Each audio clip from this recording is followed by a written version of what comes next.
Bonjour et bonsoir selon l'heure à laquelle vous écoutez cette vidéo. Pour ne manquer à aucune de nos vidéos, abonnez-vous à notre chaîne YouTube et partagez massivement.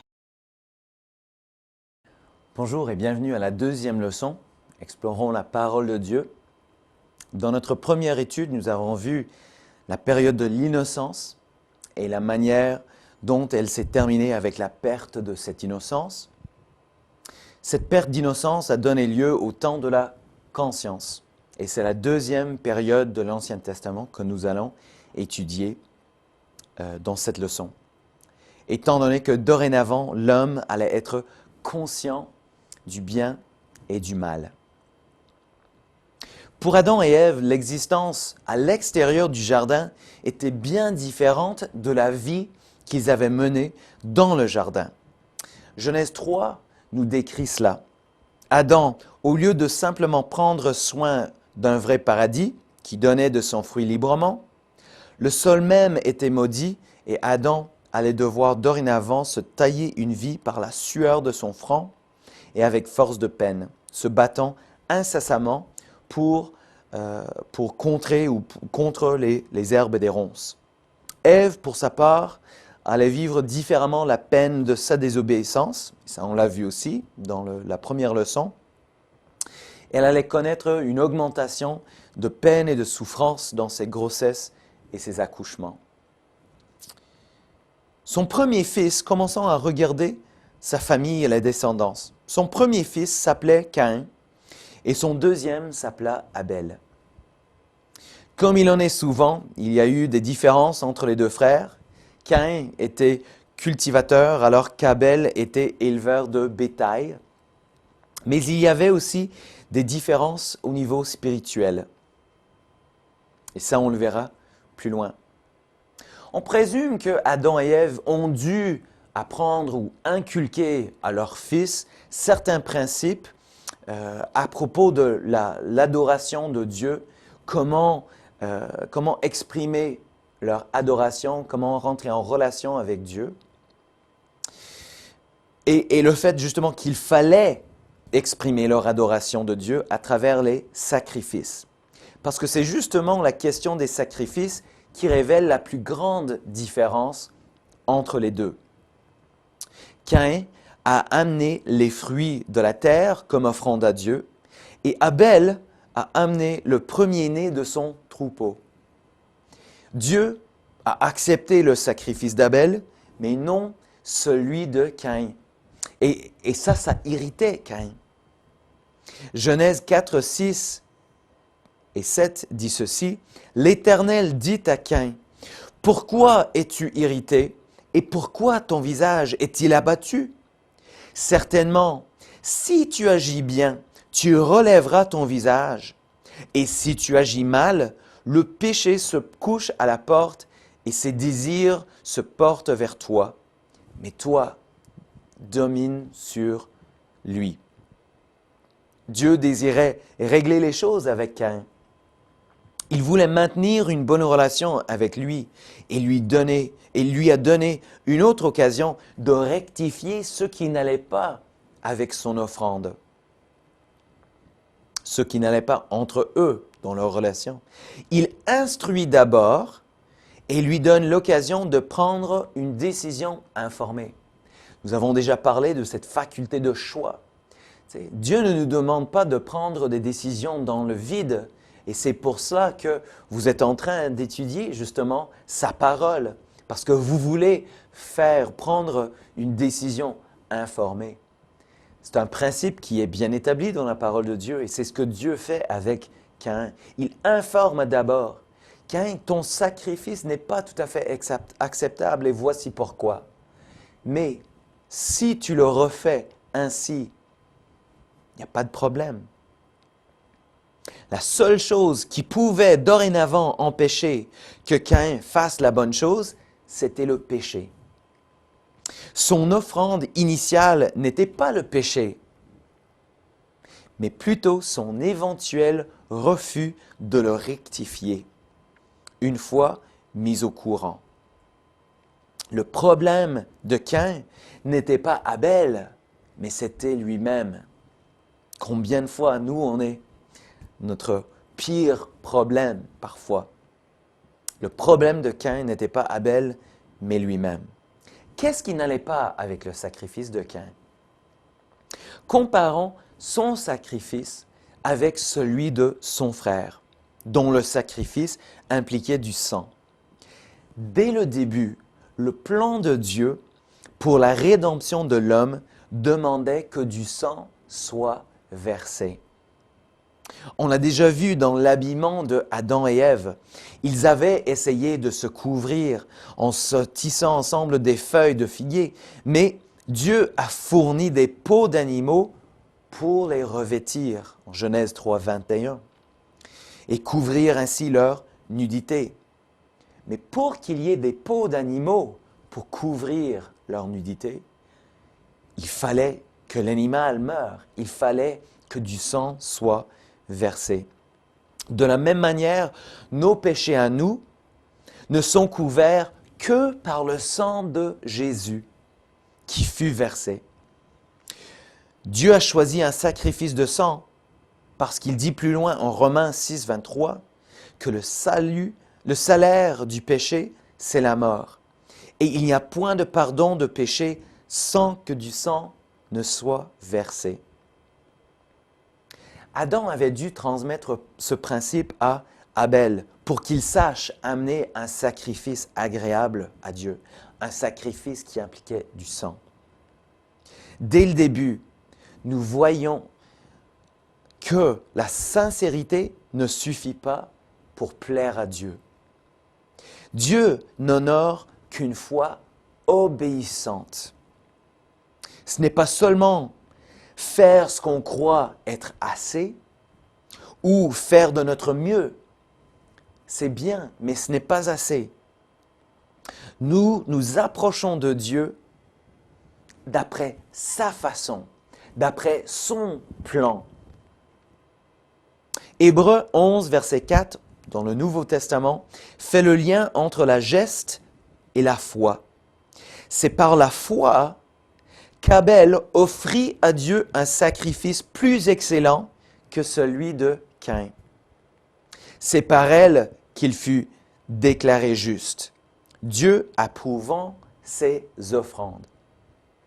La foi était importante, la foi était nécessaire. Mais Dieu a approuvé non sa foi, mais le résultat de sa foi, l'offrande qu'il avait donnée. Dieu cherche une foi obéissante. Encore une fois, la foi l'a amené à offrir le sacrifice. La foi seule ne suffit pas. Il fallait qu'elle s'accompagne d'une manifestation concrète. Il en est pareil aujourd'hui. La foi se voit à travers les œuvres. Tristement, Caïn n'a pas accepté l'offre de Dieu d'essayer de nouveau. À la place, il a choisi de tuer son frère Abel. Sa punition? Comme la désobéissance de ses parents les ont obligés à quitter le jardin, la désobéissance de Caïn a eu comme résultat qu'il aille vivre en vagabond, errant sur la terre, qui allait maintenant lui être infructueux. On se rappelle que Caïn était le cultivateur, mais maintenant qu'il avait été jugé par Dieu à cause de sa désobéissance, même ses talents de cultivateur n'allaient pas lui importer quoi que ce soit, parce que la terre allait lui être infructueuse. Commençons à regarder un petit peu plus loin. On va laisser de côté Adam et Ève un petit peu, et puis Abel et Caïn. On va voir un petit peu, on va élargir notre champ de vision dans d'autres hommes de Dieu. On va commencer cependant en ne pas nous éloignant avec Seth. Adam et Ève ont eu d'autres enfants, mais lors de la naissance d'un fils nommé Seth, Ève a dit « Dieu m'a donné un autre fils à la place d'Abel que Caïn a tué. » Cela en Genèse 4, 25. Seth allait remplacer le premier fils qui savait comment s'approcher de Dieu avec une foi obéissante. Un culte acceptable allait renaître à travers Seth.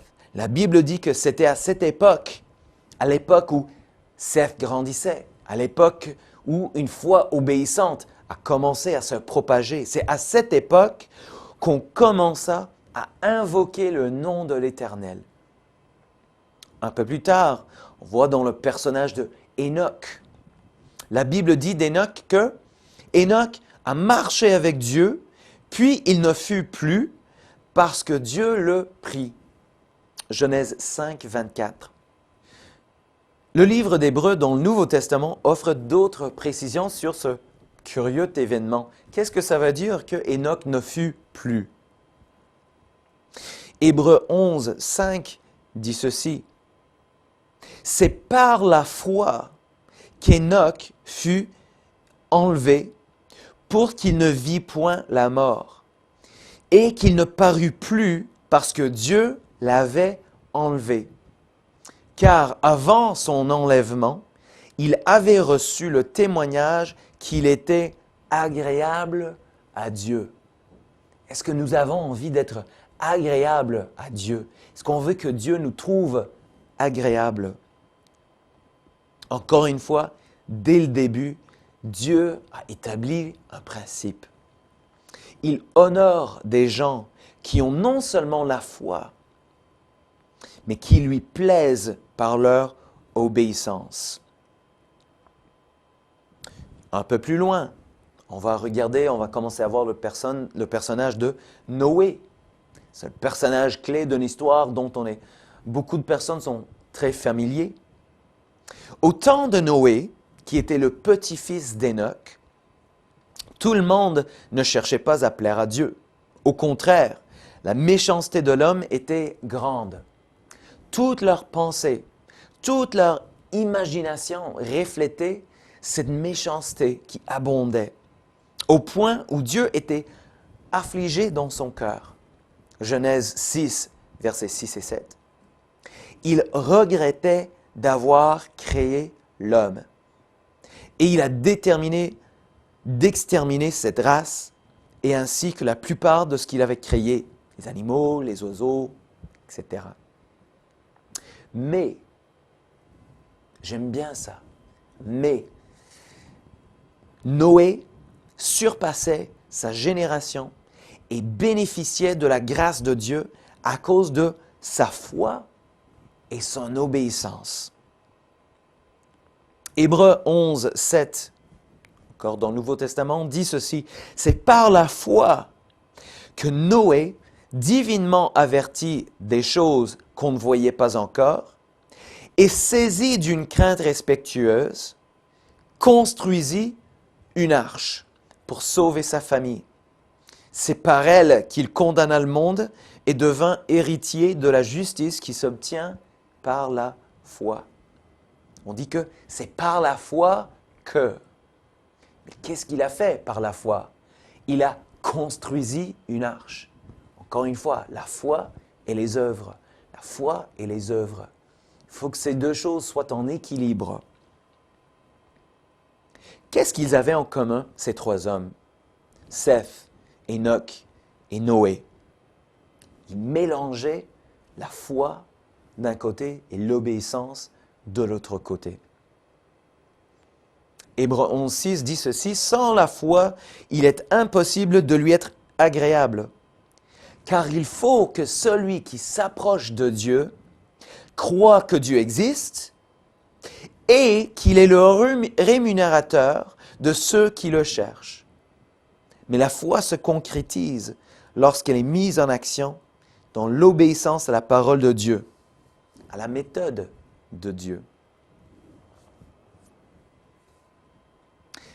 Dieu avait prévu dans cette génération méchante, cette génération dont les pensées, l'intelligence étaient mauvaises, étaient méchantes, Dieu avait pourvu une voie de sortie, une issue de sortie pour Noé et sa famille. Mais il a demandé à Noé qu'il ait la foi et qu'il soit obéissant. Dieu a donné à Noé des instructions bien spécifiques quant à la construction de l'arche. Et cette histoire se trouve en Genèse 6, 14 et 16, puis encore plus loin en Genèse 7, le verset 2. Dieu avait donné des instructions bien précises quant à la construction de l'arche. Quant à la matière, il fallait que l'arche soit faite avec du bois de gopher. Quant à la disposition de ce bâtiment, de ce bateau, Dieu dit, tu disposeras cette arche en cellules et tu l'enduiras de poids en dedans et en dehors. Question de fenêtre, il y aura une fenêtre, une porte et les cellules seraient réparties sur 3 étages. En ce qui concerne la taille, encore une fois très spécifique, la longueur de l'arche allait être de 300 coudées, à peu près 165 mètres. La largeur, 50 coudées, ou 27 mètres. Et la hauteur de 30 coudées, ou 16 mètres. Que serait-il arrivé à Noé si, comme Caïn, il avait décidé de faire les choses à sa propre façon?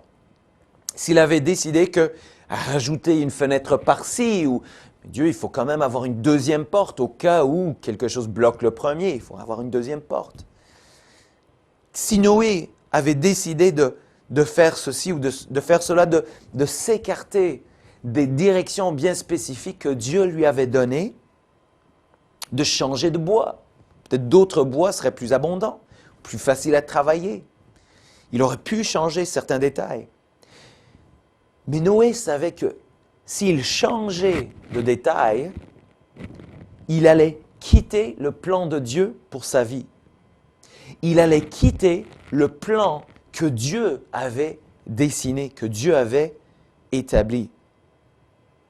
S'il avait fait ça, il y aurait une forte possibilité que lui, ainsi que toute sa famille, auraient péri dans le déluge avec toutes les autres personnes de sa génération. Jusqu'à date, d'après ce qu'on a vu, Dieu n'a jamais épargné ceux qui étaient désobéissants à sa parole, à son plan. À cause de leur désobéissance, Adam et Ève ont dû quitter le jardin. Caïn était condamné à une vie de vagabond à cause de son péché. Et à cause de la nature pécheresse de la race humaine, le monde entier, à l'exception de Noé et de sa famille, a été détruit. Comme Dieu l'a dit, « Mon esprit ne restera pas à toujours dans l'homme. » Genèse 6, 3. À un moment donné, Dieu a perdu patience à cause du péché, à cause de la désobéissance. Pourquoi est-ce que Noé s'est échappé? Noé s'est échappé avec sa famille parce qu'en tant que chef spirituel de sa famille, il a conduit sa famille dans l'adoration de Dieu. 2 Pierre, dans le Nouveau Testament, nous donne un autre titre ou nous décrit Noé d'une autre manière. 2 Pierre 2,5 dit de Noé que c'était un prédicateur de la justice aussi. Dieu voulait, à travers lui, donner au monde l'occasion de se repentir.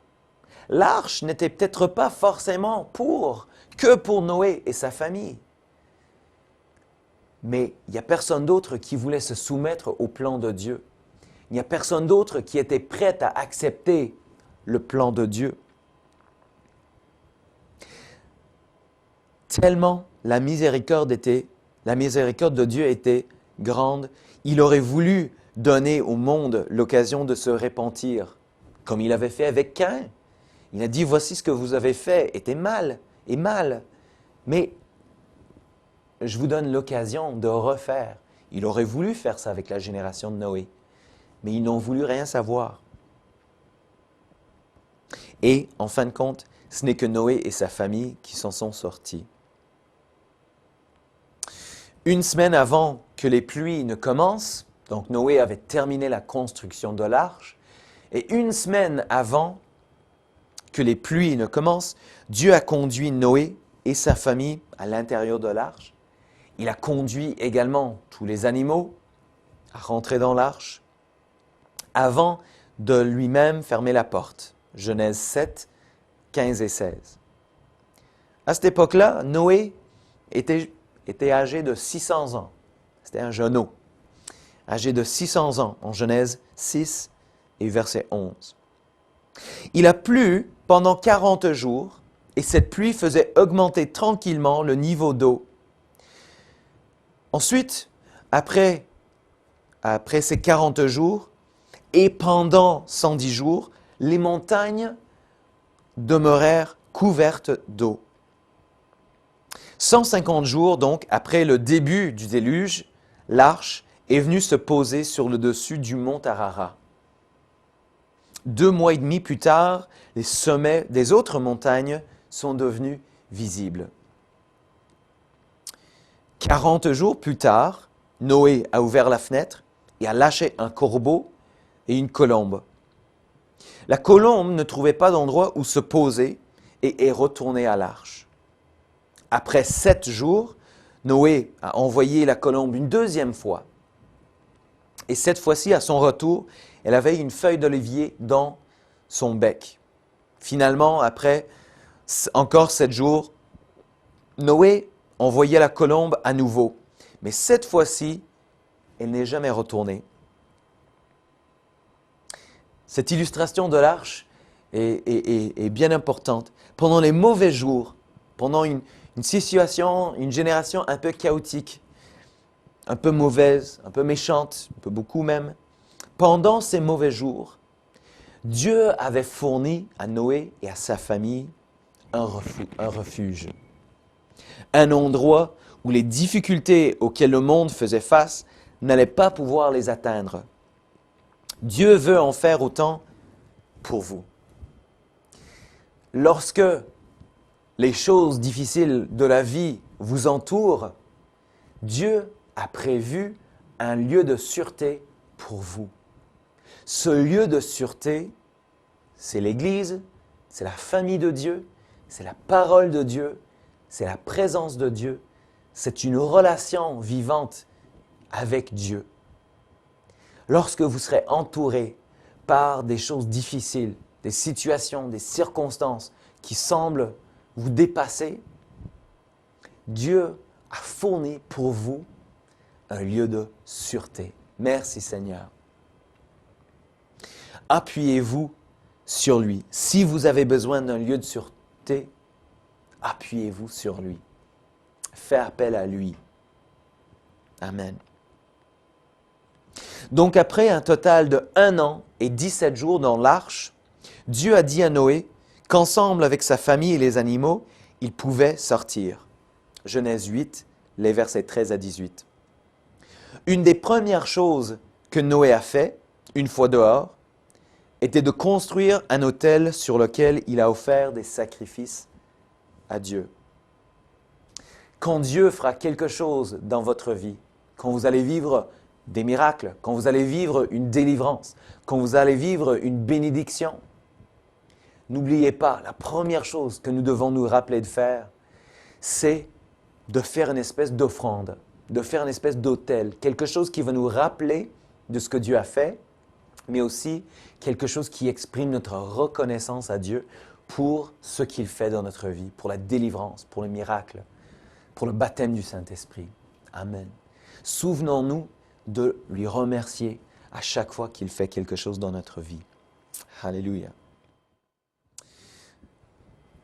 Certains, on va poursuivre un petit peu plus loin là maintenant.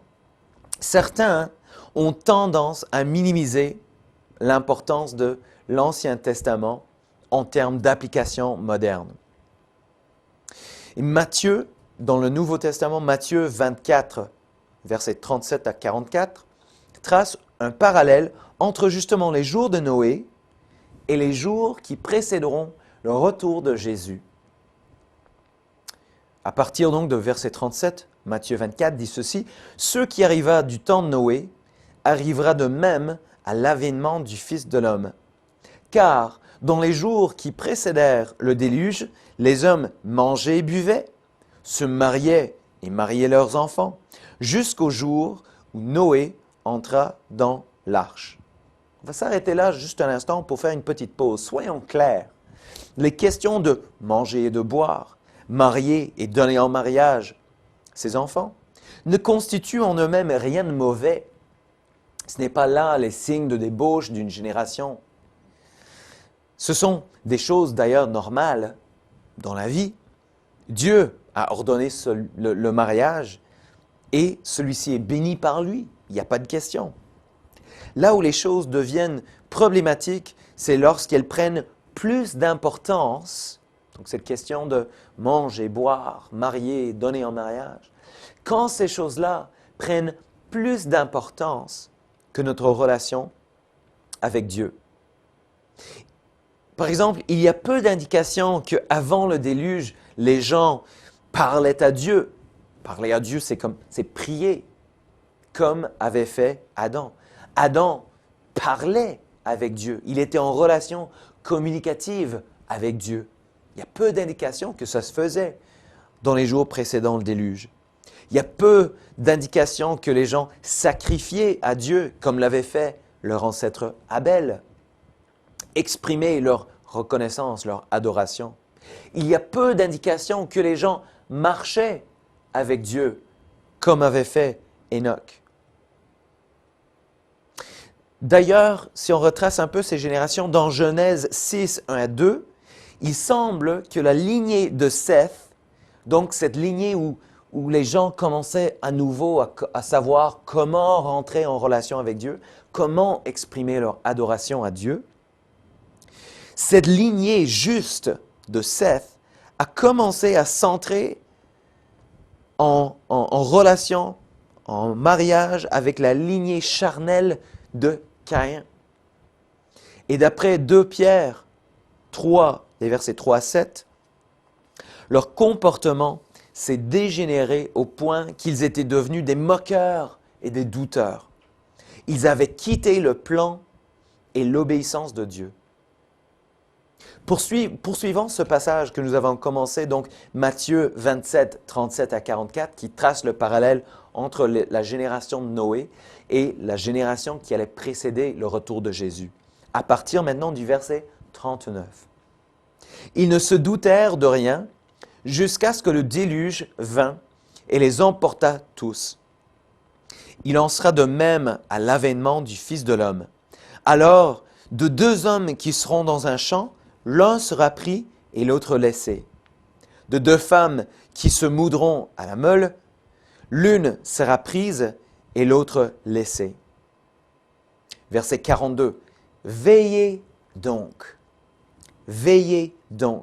puisque vous ne savez pas quel jour le Seigneur viendra. Sachez-le bien, si le maître de la maison savait à quelle veille de la nuit le voleur doit venir, il veillerait et ne laisserait pas percer sa maison. C'est pourquoi vous aussi, tenez-vous prêts, car le Fils de l'homme viendra à l'heure où vous n'y penserez pas. Soyons toujours prêts. Il y a un autre parallèle mais cette fois-ci avec les jours de Lot en Luc 17, 26 à 30. Ici, il en est question de l'achat, la vente, la semence ou la construction. Encore une fois, il n'y a rien de mal dans ces choses. Ce sont les choses nécessaires dans la vie. Nous avons besoin de produire, nous avons besoin d'acheter, de vendre, de semer, de bâtir. Ça fait partie de notre vie, le fait de gagner notre pain. Et encore une fois, c'est une question d'équilibre. Est-ce que ces choses-là prennent plus d'importance que notre relation avec Dieu? La simple vie de nomade, et on va étudier un peu plus en détail, un peu plus loin, Abraham et Lot. Mais c'était un peuple un peu nomadique, c'était de nomades. Et la simple vie de nomade qu'avaient connue Abraham et Lot avant était devenue sophistiquée, matérialiste, corrompue. Ils étaient devenus satisfaits par les belles choses de la vie. Et toutes ces belles choses ont rempli le vide qui était dans leur cœur. Ils ont pris la place et Dieu n'avait plus de place dans leur vie. Et c'est ça le problème. Encore une fois, c'est une question d'équilibre. Ils avaient été distraits par les choses du monde au point où leurs pensées étaient continuellement mauvaises. Et Dieu a dit, en Genèse 6, les versets 5 à 13, il dit « Je vais les détruire avec la terre ». Le problème, en gros, les gens vivaient insouciants. Que ce soit question de manger, boire, marier, donner un mariage, acheter, vendre, semer, construire. Le problème, c'était que les gens vivaient insouciants. La race humaine était prise dans ses habitudes. Finalement, le jour avant le jugement, le jour avant que la pluie ne commence à tomber, avant le déluge, le jour avant la destruction de la ville où habitait Lot, c'était un jour comme tous les autres. Et les gens étaient tous insouciants. Il n'y avait pas d'avertissement en disant exactement quand le jugement allait venir. Jésus dit en Matthieu 24, 39, « Et ils ne se doutèrent de rien, jusqu'à ce que le déluge vint et les emporta tous. » Le parallèle entre les jours de Noé et notre génération est encore plus marqué, étant donné l'extrême méchanceté qu'il y a dans le monde aujourd'hui. C'est incroyable les choses que nous voyons à la télévision, que nous lisons dans nos journaux, que nous voyons dans l'Internet, sur le web. C'est incroyable la méchanceté, cet esprit concurrentiel qui existe dans le monde. Des guerres, des rumeurs de guerre. 2 Timothée 3, 1 à 4 décrit clairement notre génération et déclare que ces caractéristiques peuvent être les signes des derniers jours. Mais Dieu avait préparé une issue de secours, mais beaucoup ont choisi de ne pas en bénéficier. Ceux-là étaient surpris par le déluge et étaient détruits. De même, le jugement de Dieu va venir, d'après la parole de Dieu, il va venir surprendre la génération, ou les générations de nos jours, ou la génération qui va immédiatement précéder le retour de Jésus. Les gens seront surpris. C'est là le parallèle. Que les gens, et de plus en plus de nos jours, nous vivons insouciants. On ne fait pas attention. Mais Jésus dit, pour ce qui est du jour et de l'heure, personne ne le sait. Ni les anges des cieux, ni le Fils, mais le Père seul. Ce qui arriva au temps de Noé arrivera de même à l'avènement du Fils de l'homme. Matthieu 24, les versets 29 et 39. Noé avait certainement donné de quoi rire face à sa génération. Il travaillait pendant des années sur la construction d'un bateau et parlait d'un déluge à venir. Jusqu'à ce moment-là, il construisait un énorme bateau en plein milieu du désert. Donc il devait donner quand même de quoi rire à sa génération. Et on devait sûrement se moquer de lui. Mais lorsque la pluie est venue, Noé se trouvait dans l'arche. Pourquoi? Parce qu'il avait une foi obéissante. Ces 2 éléments étaient équilibrés dans sa vie. Nous aussi, nous passons du temps à construire quelque chose. Et j'espère que vous aussi, vous passez du temps à construire quelque chose. Non seulement quelque chose de matériel, de physique, mais j'espère que vous êtes en train, et je crois que c'est le cas, puisque vous êtes en train d'étudier cette étude biblique, vous êtes en train d'étudier la Bible ensemble avec nous. Donc je crois que c'est le cas. Mais nous aussi, nous sommes en train de construire quelque chose. Nous construisons l'Église. Nous construisons l'œuvre de Dieu dans notre vie. La foi et l'obéissance, c'est ça. Nous essayons de cultiver l'œuvre de Dieu, le plan de Dieu, le dessein de Dieu dans notre vie. Nous essayons de l'amener à fruition. Nous essayons de le voir se réaliser dans notre vie. Pareil comme Noé, les chrétiens sont souvent mal compris par des gens qui s'en moquent. Mais continuons à servir Dieu. Continuons à coupler notre foi et notre obéissance afin que, lors de son retour, nous soyons dans l'arche aussi. Nous voulons être fidèles, nous voulons poursuivre, nous voulons continuer à coupler notre foi et notre obéissance. Nous voulons continuer à bénéficier de ce lieu de sûreté lorsque les situations de la vie vont nous entourer. Continuons afin que lorsque le jugement viendra, nous allons demeurer dans ce lieu de sûreté. Pour terminer cette deuxième leçon, quelques versets de Marc dans le Nouveau Testament. Marc 8, 34 à 38, Jésus dit « Si quelqu'un veut venir après moi, qu'il renonce à lui-même, qu'il se charge de sa croix et qu'il me suive. Car celui qui voudra sauver la vie, la perdra. Mais celui qui perdra sa vie à cause de moi et de la bonne nouvelle, la sauvera. Que sert-il à un homme de gagner tout le monde s'il perd son âme?